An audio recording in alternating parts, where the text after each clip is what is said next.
যাব না, আমি কোথাও যাব না মা। এই তো লক্ষ্মী মেয়ের মতো কথা। আরে তুই সোমের স্ত্রী হওয়ার অনেক আগে বাড়ির মেয়ে, তোর কর্তার মেয়ে তুই। তোর কর্তার বাড়ি ছেড়ে তুই কেন যাবি? হ্যাঁ, বললাম তো মা, আমি সত্যি সত্যি কোথাও যাব না। যা লড়াই করার আমি এই বাড়িতে থেকেই করব। আর আমরা আপনার দলের সৈন্য হব। আসতে পারি ভেতরে? হ্যাঁ এসো ভেতরে এসো। আমি আপনাদের একটা কথা বলতে এলাম। বলো। আমার না একটা সন্দেহ হচ্ছে। কিসের সন্দেহ? আমি কিছুতেই এই জাহ্নবীকে বিশ্বাস করে উঠতে পারছি না। ওকে তো আমরা কেউই বিশ্বাস করতে পারি না। হ্যাঁ, মানে আমার মনে হচ্ছে ও সম্পূর্ণ মিথ্যে কথা বলছে। মিথ্যে? কি মিথ্যে কথা বলছে? এই যে ও আজকাল যে কথাগুলো বলছে যে সোমের সঙ্গে ওর বিয়ে হয়েছে, ও নাকি মা হতে চলেছে। রুদ্র, সন্দেহ কিন্তু আমারও হয়েছে। আমার ভাইটা এত খারাপ? হ্যাঁ, আমি যেটা বুঝতে পারছি না সেটা হচ্ছে সোম যদি জাহ্নবীকে বিয়েই করে থাকবে, সেটা বেমালুম ভুলে গেল কি করে? এক্স্যাক্টলি। এত বড় একটা ঘটনা ভুলে যাওয়ার জন্য যথেষ্ট অসুস্থতার প্রয়োজন আছে, কিন্তু সোমকে দেখে কিন্তু অতটা অসুস্থ বলে মনে হচ্ছে না। একদম ঠিক, ভাইকে তো সুস্থই দেখাচ্ছে। হ্যাঁ, আমিও তো সেটাই বলছি। কি জানি বাবা, হয়তো ইচ্ছে করে ভুলে যাওয়ার ভান করছে। জেম্মা, আমি যতটা সোমকে এই কদিনে চিনেছি, ও আর যাই হোক মিথ্যাবাদী নয়। কি জানি, ছেলেটা যা যা করছে তাতে মা হয়ে আমার ওকে বিশ্বাস করতে ভয় করে বাবা। বলা ভালো, লজ্জা করে। না জেম্মা, কোথাও কোনো একটা গন্ডগোল আছে। হতে পারে এটা একটা ষড়যন্ত্র। ষড়যন্ত্র? কিসের ষড়যন্ত্র? সেটাই তো খুঁজে বের করতে হবে। আর এটা কিন্তু আপনাকেই খুঁজে বের করতে হবে মৃন্ময়ী। আমাকে? হ্যাঁ, আপনাকে। আর আমরা সবাই আপনার পাশে থাকবো, তাই তো? অফকোর্স, অফকোর্স আমরা মেনুর পাশে আছি। একদম ঠিক, ওই জাহ্নবীকে আমরা সবাই মিলে এমন শিক্ষা দেব।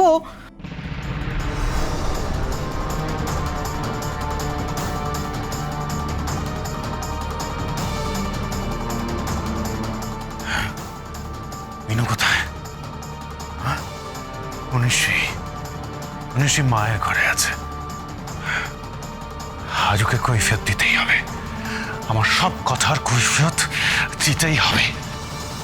একটা মেয়ে, সে মা হতে চলেছে, এটা নিয়ে মিথ্যে কথা বলতে পারে কোনো মেয়ে কি? পারে পারে জেম্মা, তুমি এই যোগ জাহ্নবীদের চেনো না। যোগ জাহ্নবী? দারুণ নাম তো। হ্যাঁ, তাও আবার কি জেসে যোগ নয়, চীনে যোগ। উচ্চারণটা কি চীনে না চীনে যোগ? আচ্ছা, এই চীনে যোগ কি প্রথমে চীন দেশে দেখা গেছিল? এই তো মৃন্ময়ের মুখে দেখছি হাসি ফুটেছে, কিন্তু এরকম কিপ্টের মতো হাসলে তো চলবে না। আচ্ছা, মৃন্ময় কি খুব কিপ্টে নাকি? এত বড় একটা কম্পিটিশন জিতলো, আমাদের কাউকে ট্রিট দিল না তো? আমি ট্রিট দিয়েছিলাম। হ্যাঁ, মিনু আমাদের সবাইকে বিরিয়ানি খাইয়েছে। বাবা, বিরিয়ানি আর আমি বাদ তো? বাহ। আমাকে কিন্তু শুধু বিরিয়ানি খাওয়ালে চলবে না, আমাকে একটা বড় রেস্টুরেন্টে নিয়ে যেতাম। আপনাকে? না, শুধু আমাকে কেন, আমরা সবাই মিলে যাব। একটা বড় প্ল্যান বানাতে হবে, তবেই তো। কি বলে বেশ, মনে পড়েছে, জোকের মুখে তবেই নুন পড়বে। এত দূর, এত দূর।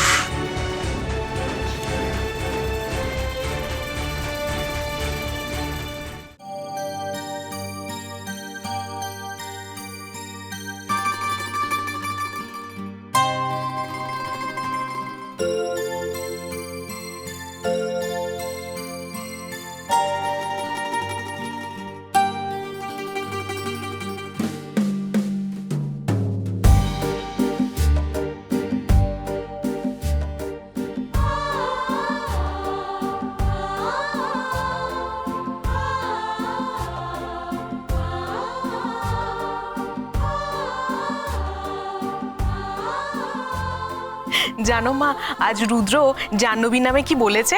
কি রে? দারুণ একটা অ্যাডজেক্টিভ ব্যবহার করেছে ওর নামে। প্লিজ এবার তোমরা চুপ করো। জাহ্নবী বাড়িতেই আছে তো, ও শুনতে পাবে। পেলে পাবে, তাতে আপনারা তো ভয় কিসের? আমি কেন ভয় পাবো? আসলে জাহ্নবীর তো শরীরটা ভালো না, তাই আমি চাই না ও আমাদের মুখ থেকে ওর নামে খারাপ কথা শুনুক। মিনু, তুই সব ব্যাপার নিয়ে এত বেশি বেশি ভাবিস না। এই জন্য তো মিনু আমার সবার থেকে আলাদা। মৃন্ময়ী, আপনি কিন্তু এবার আস্তে আস্তে ভগবান হয়ে উঠবেন। মানুষের মতো বাঁচুন। আমি মানুষই, বুঝেছেন?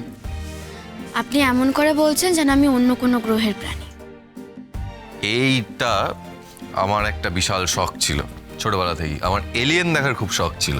তাই নাকি? অন্য গ্রহের প্রাণী দেখবো। আমি আবার গেছিলাম আমাদের স্কুলে গোয়া জুলাইকে, আমি এলিয়েন সাজে গেছিলাম। হ্যাঁ? সিরিয়াসলি? তাই বুঝি? আরে হ্যাঁ, মানে আমি এমন সেজেছিলাম আমার মা আমাকে চিনতে পারে। আর সারা মুখে কালি মেখেছিলাম। আর তারপর ছোট খাম্মা কিছু বলেনি? বলবে না মানে? না, বলেনি। এমন মেরেছিল, এমন মেরেছিল যে আমার চারা গা লাল হয়ে, মুখটা কালো ছিল। মিনু, মিনু,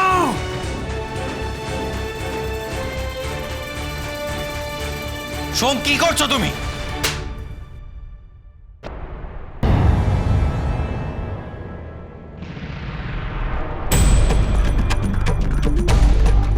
সোম! এই রুদ্র,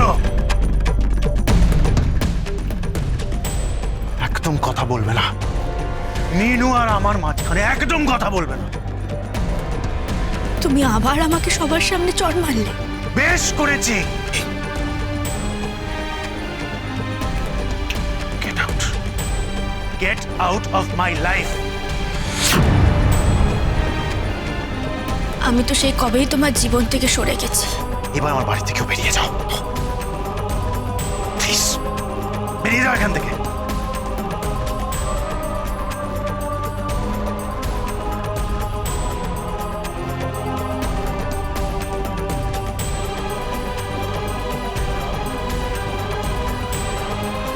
না, আমি এখন থেকে শুধু লড়াই করব। আমি আর হেরে যাব, আমি জিতব, তবে শুধু মৃন্ময়ী হিসেবে। না, যাব না। আমি এই বাড়ি ছেড়ে কোথাও যাব না। আরে বাবা, মিনু তো দেখছি ফোঁস করতে শিখে গেছে। যাবে না মানে? যাব না মানে যাব না। একটা মেয়ের যখন বিয়ে হয় তখন সেই মেয়েটাকে একজন ছেলের সাথে অনেক রিচুয়ালস পালন করতে হয় এবং তার সাথে দুটো পরিবারের সঙ্গে সম্পর্ক গড়ে ওঠে। আমার ক্ষেত্রেও ঠিক সেরকম। এই পরিবারের প্রত্যেকটা মানুষের সাথে আমার সম্পর্ক আছে। কিন্তু আমার সাথে তো আর কোনো সম্পর্ক নেই। জানি তো,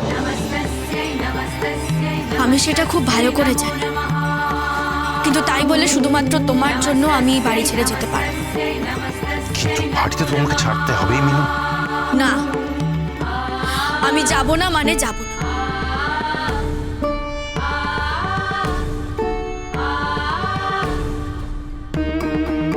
কি বলছো এসো তুমি? কিছুই বলিনি এখনো, কিন্তু মৃন্ময়ের যদি অপমান হয় তাহলে আমি বারবার কথা বলবো। বাহ, ভালোই তো। বাড়িতে বসে আমার বউয়ের সাথে হোস্টি নষ্টি করতে শুরু করেছে, লজ্জা করে না? বাজলো